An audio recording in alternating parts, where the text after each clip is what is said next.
I've been reading a lot of history. I've been reading a lot of philosophy. I've been reading a lot of Jesus. I've been reading a lot, trying to figure out how the hell did we get here? Now, I know the progressive era. I know the movement of postmodernism. I know history, so I know where we're headed. But what happened? How is it so many people just don't care about facts anymore? What is that?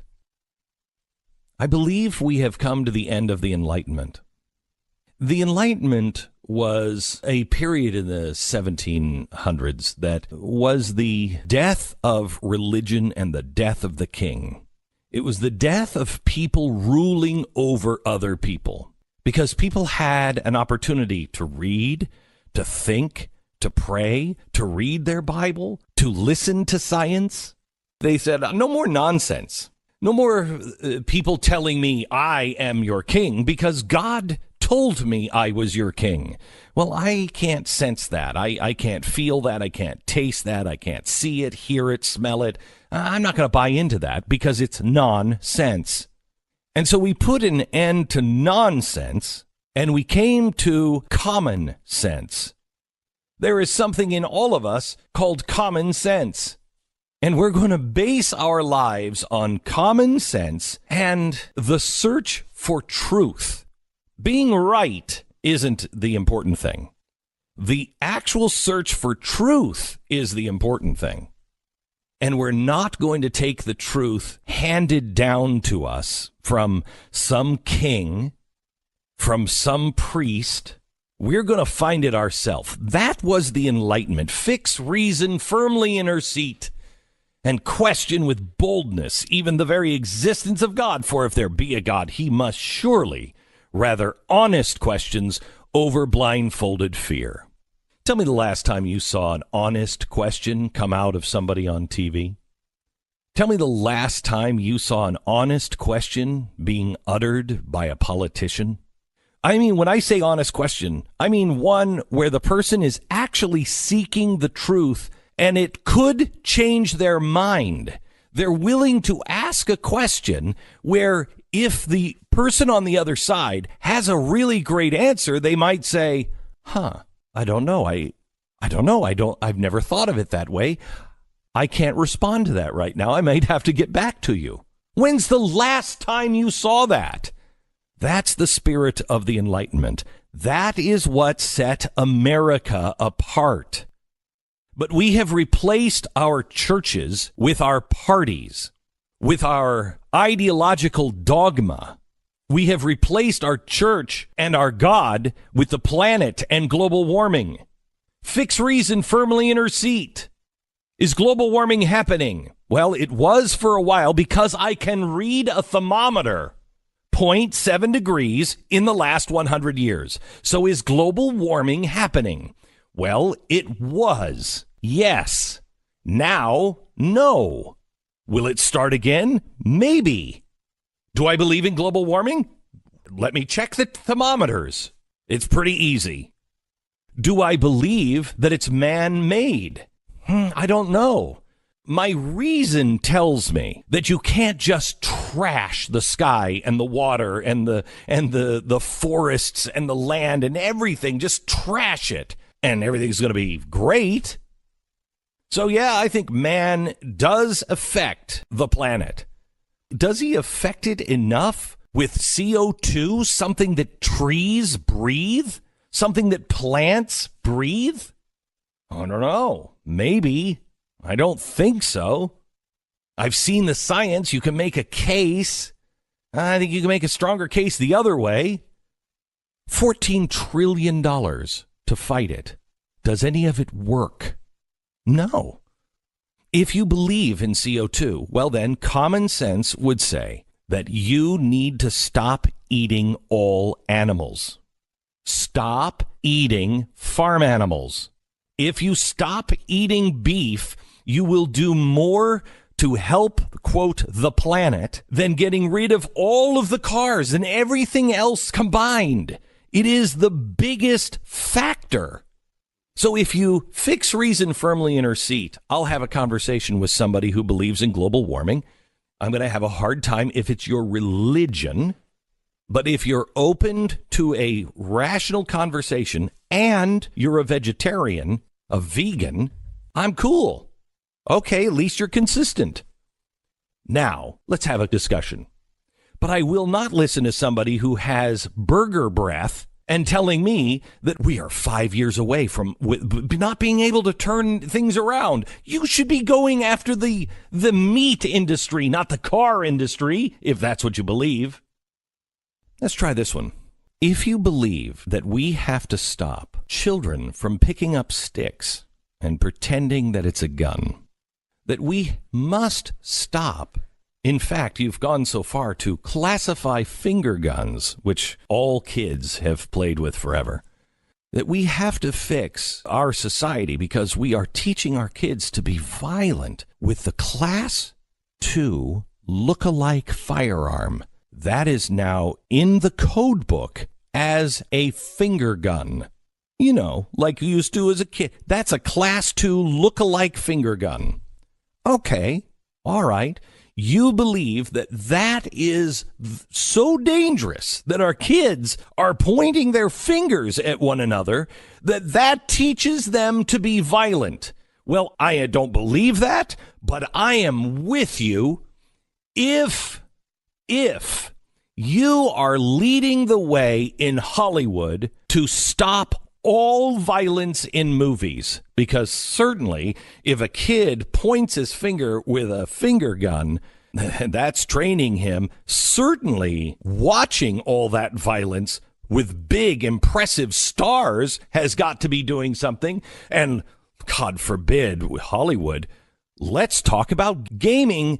Our kids can be in virtual reality with a machine gun. They can be a sniper and shooting people in the head. And you don't want to have a conversation about that at all. What are you, some Neanderthal? Oh, yeah, like the games are making it do. Wait, the Class 2 look-alike finger gun? That does, but games don't?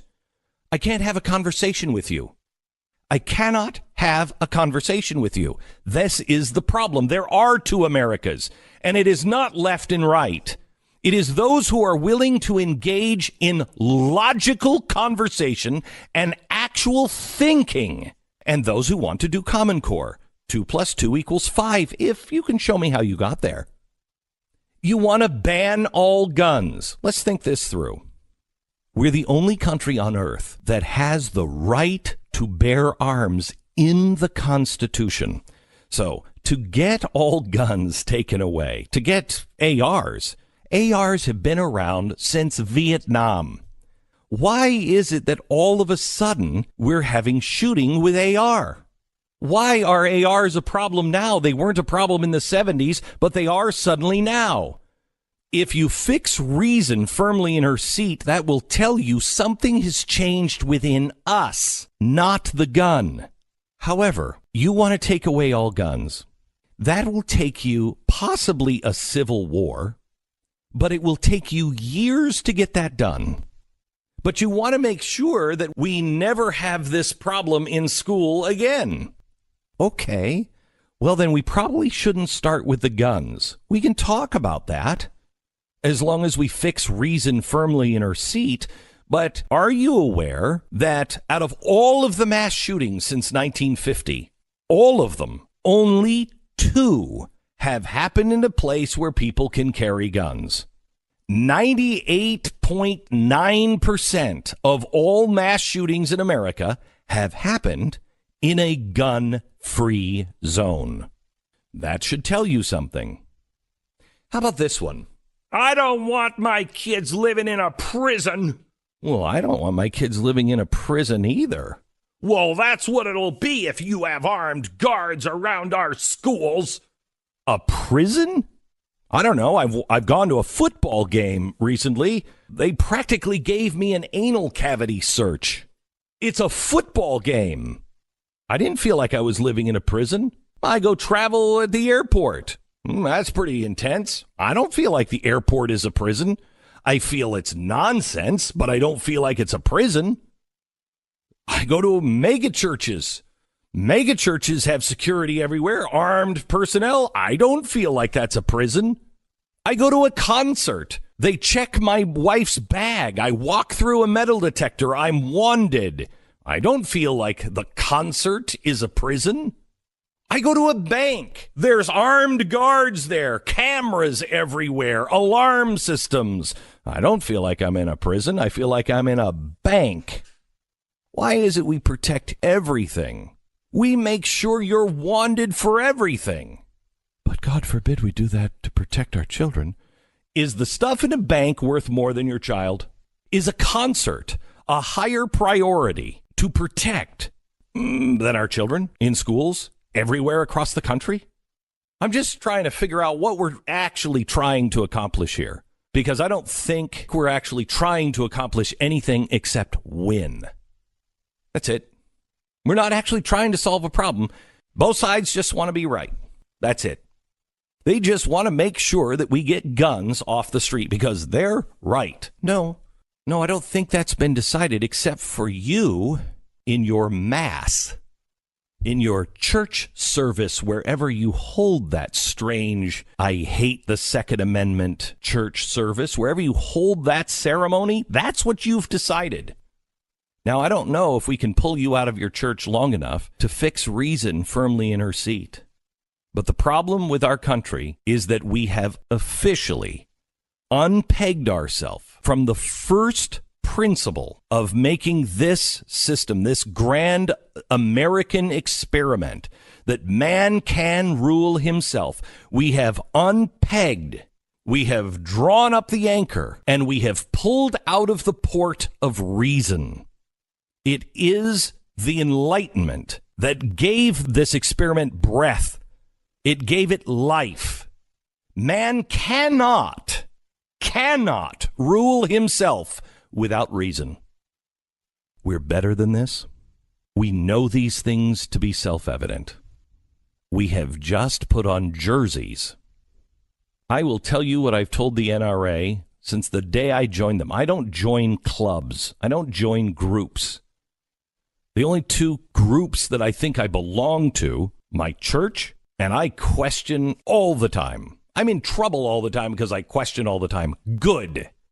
Same with the NRA. The minute they would violate and start to become a political source that was betraying the Second Amendment in any way, I'm done with it. That's the only reason. I don't join for the discounts. I joined the NRA because they stand to protect the Second Amendment, and they do it with reason.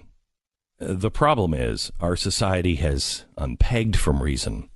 I urge you today, fix reason firmly in her seat and question with boldness. Question to the point to where you're open to changing your mind. Ask honest questions, because that's the only way we're going to save our